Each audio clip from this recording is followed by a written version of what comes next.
देविका का सच पता चल गया है घर में अनुपमा को, और घर में एक चोर घुस आया है जिसकी बहुत अच्छी तरीके से पिटाई कर दी जाती है। अनुपमा सीरियल के आने वाले एपिसोड में आप सबको देखने को मिलेगा कि प्रेम राही को समझाता हुआ आप सबको नजर आएगा, और राही के कान भरती हुई उसकी फ्रेंड आप सबको दिखाई सुनाई देने वाली है। राही के पास एक फ़ोन आता है और वो उसके कान भरने की कोशिश करती कि यार मुझे बहुत बुरा लग रहा है, तो कंपटीशन में हार गई।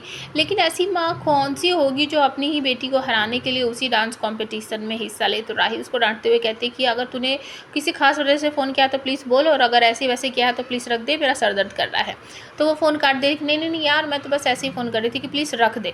तो वो अपना फ़ोन रख देती है और तभी प्रेम वहाँ पर चाय लेकर आता है, और राही उस चाय के कप को, गरम गरम कप को पकड़ लेती है, उसका हाथ जल जाता है। प्रेम कहता है कि अगर गरम चाय है तो उससे हाथ जल सकता है, लेकिन अगर गुस्सा मन में दबा हुआ है तो उससे आत्मा जलती है।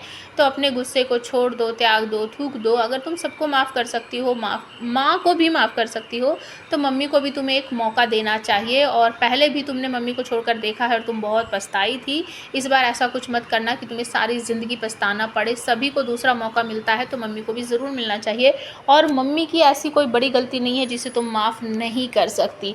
दूसरी तरफ हॉस्पिटल में अनुपमा देविका को देखती है, लेकिन पलक झपते ही देविका उसकी नज़रों से ओझल हो जाती है, और वो जब उसे ढूंढ रही होती है तो एक नर्स आकर कहती है कि क्या देविका मैडम चली गई? यहाँ पर उनका जो चश्मा था वो रह गया है कैंसर रूम में। तो अनुपमा को सब कुछ पता चल जाता है कि देविका बहुत सीरियस कंडीशन में है और शायद वो कैंसर से जूझ रही है। जब वो घर जाती है तो घर पर देविका अपने जो फ्रेंड वगैरह हैं उनके साथ हलवा बनाती है और खाना पीना सब कुछ बनाती है।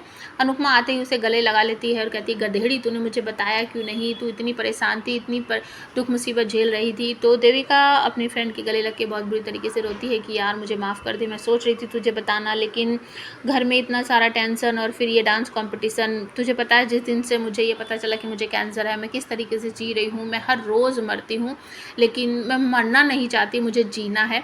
तो अनुपमा यहाँ पर कहती है कि तू चिंता मत कर, मैं तुझे कहीं जाने नहीं दूंगी, मैं तुझे मरने नहीं दूंगी, मैं तुझे ठीक कर लूँगी।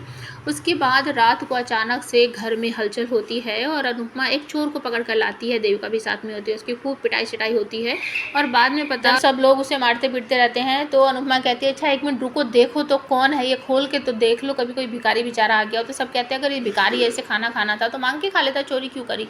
तो जब उसका मुंह खोल कर देखते हैं, चादर वादर में लिपटा रहता है वो, तो उसके अंदर से निकलता है तोशू, और सब घर वाले चौंक जाते हैं कि तोशू की ऐसी हालत, भिखारी बना हुआ है और सब लोग इसे मार पीट रहे हैं। तो आप हमें कमेंट करके बताओ, क्या अनुपमा अपने प्यारे से बेटे नालायक से बेटे को माफ़ कर देगी?